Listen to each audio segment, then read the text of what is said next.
Nararanasan sa ilang lugar sa Batangas ang matinding init bunsod ng easterlies ayon sa Pag-asa.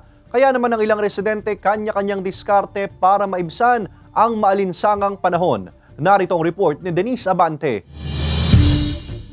Maliwanag ang kalangitan at ramdam ang init ng araw mag-aalas 10 ng umaga kanina sa Barangay Tambo sa Lipas City. Maaliwalas ang panahon at tila hindi aasahan ang pag-ulan. Sabi ng Pag-asa, epekto ito ng mainit na hangin mula sa Dagat Pasipiko na nagdadala ng maalinsangang panahon. Base po sa forecast po natin, isa po yung currently na nakaka-apekto po sa buong bansa.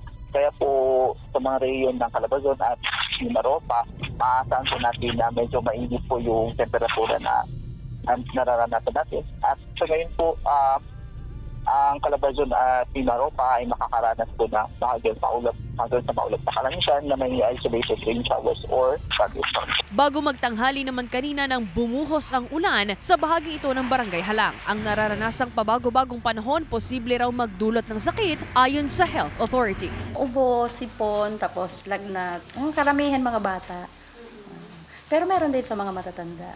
Uminom ng vitamins, vitamin C, tapos uminom ng maraming tubig.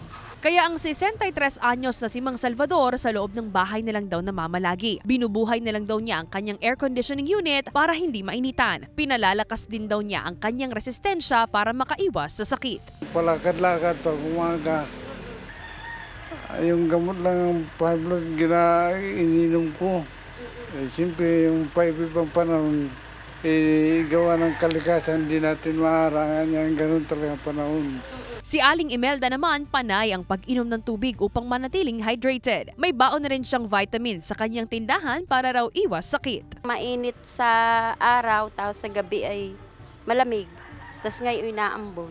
Nagsisipon nag-uubuhin gayo. Nagbabitamin C na lang, tapos tubig. Inom na lang ng tubig gayo. Ay maging malakas ang pangangatawan. Kaugnay nito, nagbabala ang Health Authority sa publiko sa mga sakit na pwedeng makuha sa matinding init ng panahon tulad ng heat stroke, heat exhaustion at iba pang sakit sa balat. Payo nila sa publiko, Kailangan pagka ganong mainit na, huwag na laging lalabas-labas ng ng bahay. Matulog na.